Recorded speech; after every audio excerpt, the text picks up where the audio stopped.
Trump প্রশাসনের অভিবাসন নীতির উপর স্থগিতাদেশ দিয়েছে যুক্তরাষ্ট্রের একটি ফেডারেল আদালত। 23 জুন এই আদেশ দেন ক্যালিফোর্নিয়ার ফেডারেল বিচারক পি কেসি পিটস, যা ট্রাম্প প্রশাসনের অভিবাসন সংক্রান্ত কঠোর নীতির বড় ধরনের ধাক্কা হিসেবে দেখা হচ্ছে। 2025 সাল থেকে দেশজুড়ে অভিবাসন আদালতের করিডর ও চত্বরে অভিবাসীদের আটক করা শুরু করে মার্কিন অভিবাসন ও শুল্ক প্রয়োগকারী সংস্থা আইসিই। অনেক সময় শুনানি শেষে আদালত কক্ষ থেকে বের হওয়ার পরপরই তাদের গ্রেপ্তার করা হয়।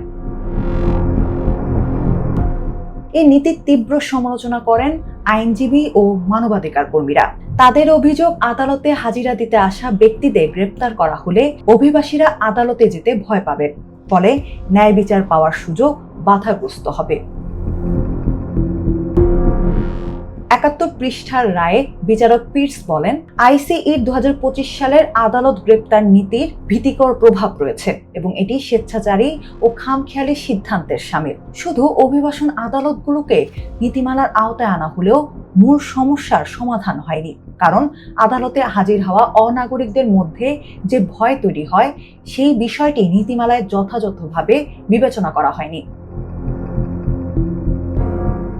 রায়ে আরো বলা হয়েছে, অভিবাসন আদালতে দেওয়ানি গ্রেপ্তারের উপর পূর্ববর্তী নিষেধাজ্ঞা প্রত্যাহার এবং নতুন সীমাবদ্ধতাগুলো আদালতে প্রয়োগ না করার সিদ্ধান্তের কোনো যৌক্তিক ব্যাখ্যা দেয়নি আইসিই।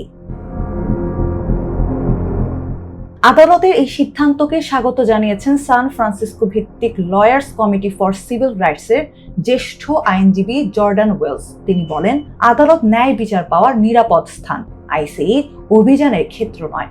সান ফ্রান্সিসকো, মায়ামি, শিকাগো বা নিউ ইয়র্ক, যেখানেই হোক, কোনো অভিবাসীকে স্বাধীনতা ও আদালতে হাজিরার অধিকারের মধ্যে একটিকে বেছে নিতে বাধ্য করা উচিত নয়। অন্যদিকে মার্কিন স্বরাষ্ট্র নিরাপত্তা বিভাগের প্রধান আইন উপদেষ্টা জেমস পার্সিভাল রায়ের সমালোচনা করেছেন। সামাজিক যোগাযোগ মাধ্যম এক্সে দেওয়া এক পোস্টে তিনি বলেন, কোনো বিচারক যখন আসামিকে সাজা দেন তখন তাকে হেফাজতে নেওয়া হয়। একইভাবে কোনো অভিবাসন বিচারক বহিষ্কারের আদেশ দিলে সংশ্লিষ্ট ব্যক্তিকেও হেফাজতে নেওয়া উচিত। এর বিপরীত সিদ্ধান্ত বিচার বিভাগের অযাচিত হস্তক্ষেপ। এর আগে ট্রাম্প প্রশাসন আদালত চত্বরে বা তার আশেপাশে অভিবাসীদের গ্রেপ্তার না করার 15 নিয়ম বাতিল করে দেয়। তাদের দাবি, ওই নিয়মের কারণে পুলিশ ও আইন প্রয়োগকারী সংস্থাগুলো বিপজ্জনক মানুষদের গ্রেপ্তার করতে সমস্যা হচ্ছিল।